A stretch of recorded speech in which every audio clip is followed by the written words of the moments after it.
Maze Runner: The Death Cure is the third and final installment in these young adult adaptation Hunger Games ripoff movies. Finally, it's over. You're done. If you didn't like the previous ones, I'm just gonna tell you right now, just skip it. Just go away. You know this movie was released in January for a reason. Now, obviously, this being the third installment in a franchise, it's quite involved. So yeah, again, if you don't even know what's going on, just give up. The first Maze Runner was a pretty interesting science fiction thriller that I was surprised by. The sequel was the most sequelized film of all time. It was like, let's just take these characters and then do a sequel. And it was so bad. I absolutely hated the sequel, which is so unfortunate because the first one really feels like a setup for this trilogy.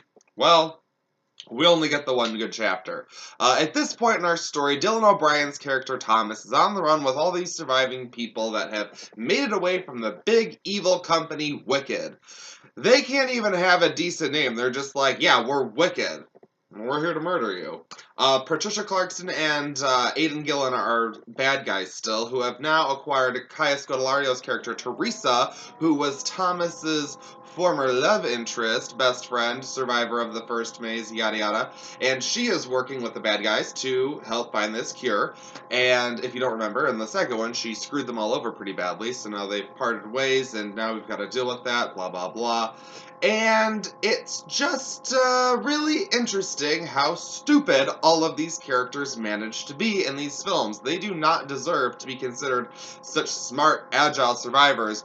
When, in the beginning, we start out with a pretty good action sequence on a train that I thought was well done, and from there, it's like everything the characters do just becomes progressively dumber and dumber. You're like, how do you get even more stupid than you are? This makes no sense.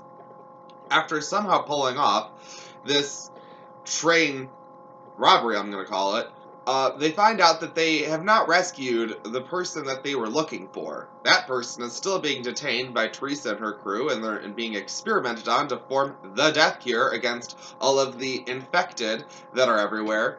And this is where it just gets ridiculous. Like, they try to throw in zombies with the infected people.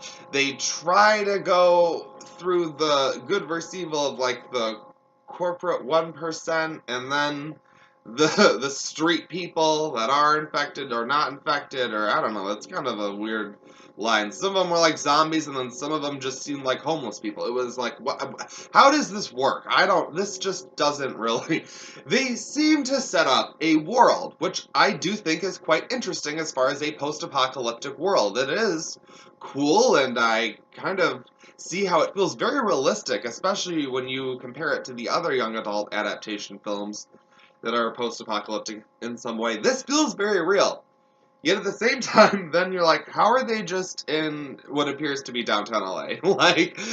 like all of the vegetation is gone, the earth is scorched, yet here we are, there are trees, it's fine, we kind of just look like we're in a city, and okay, this movie. Again, just the people seem to just make the wrong decisions at all turns and just do stupid things. One guy fires off a whole bunch of shots at a crowd and then seems to be completely shocked when he's out of ammo.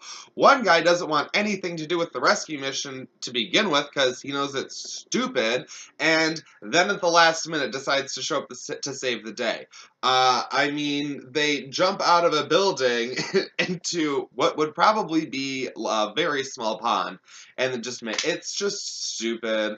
It's just dumb, and these are things I've seen in the trailer, so it's not like ridiculously spoilery. If you do plan on seeing it, there's plenty of other dumb shit to witness for yourself, let me tell you. It just is really hard to stick with these characters when we feel like we've been through so much with them, and it doesn't seem like they should have made it to this point. It just doesn't. I'm like, how are any of them immune to anything? Because they're all pretty stupid, and I feel like they should just be wiped out.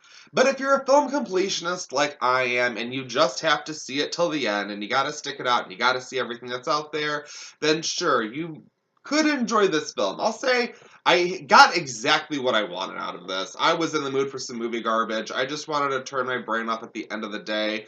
But I did get a bag of popcorn thinking, this is a popcorn movie. I will set it beside myself and it will come in handy during the boring parts. And I just constantly kept finding myself reaching over to the popcorn. Like, that was more interesting than the actual film, which, by the way, is over 2 hours. It's like 2 hours, 20 minutes, so it's a bit to sit through. I will say, towards the end, it does pick up a little. It starts to get a little better, or you think. But again, the character decisions and things that happen.